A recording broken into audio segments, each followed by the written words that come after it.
या बातम्यांचे प्रायोजक आहेत मेसर्स पुरुषोत्तम नारायण गाडगीळ, सराफ आणि जवेरी यांच्या शाखा महाराष्ट्रापासून कर्नाटक पर्यंत वेगळ्या वेगळ्या डिझाईन्स आणि आकर्षक डिस्काउंटसह मेसर्स पुरुषोत्तम नारायण गाडगीळ। ताज्या बातम्यांसाठी पाहत रहा तिचा सागर न्यूज। लिंक पिसाट खरातला 1825 बड्या आसामींचे कॉल नाव ऐकून हादराच बसेल। 2 दिवसात होणार सर्वात मोठा धमाका। भोंदूबाबा लिंक पिसाट अशोक खरात याचे अनेक कारनामे समोर आल्याने महाराष्ट्रच नव्हे तर संपूर्ण देश हादरून गेला आहे। असंख्य महिलांवर लैंगिक अत्याचार केल्याची माहिती उघड होताच देशात धरणीकंप आला आहे। अशोक खरात दैवी शक्ती असल्याचं कारण दाखवून अनेकांना गंडवत होता। त्यात अनेक बड्या आसामी आहेत। राजकारण्यांपासून अधिकाऱ्यांपर्यंत ते पोलिसांपर्यंत अनेक जण त्याच्या भक्त प्रपंचात होते। तब्बल 1825 लोक त्याच्या संपर्कात होते। त्यात बड्या आसामी आहेत। ही नावे समोर आल्यावर देशात एकच खळबळ उडाली आहे।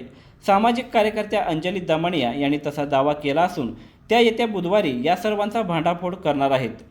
अंजली दमानिया यांनी मीडियाशी संवाद साधताना ही माहिती दिली आहे। येत्या बुधवारी मी पत्रकार परिषद घेणार आहे। त्यात अशोक खरातचे सर्व कारनामे सांगणार आहे।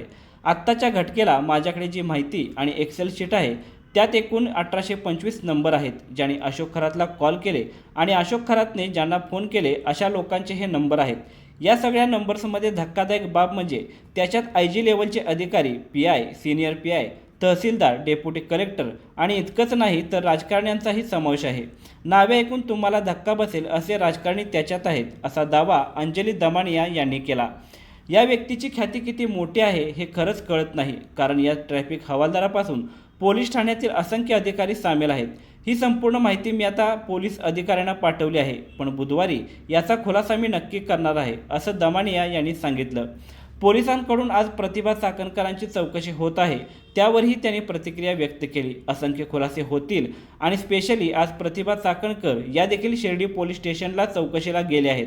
त्यांची जी माहिती होती की अफाट आहे। त्यांचे कॉल्स कमी होते पण त्यांचे MMS प्रचंड प्रमाणावर होते, म्हणजेच हे सगळे व्यवहाराचे मेसेजेस होते।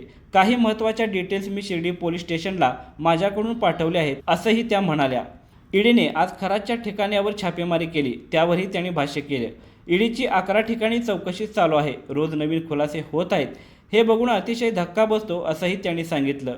अशोक खरातचा ठाण्याशी संबंध असल्याचा दावाही त्यांनी केला। मी याबाबतचा खुलासा गुगल मॅपसह बुधवारी करणार आहे असंही त्यांनी स्पष्ट केले।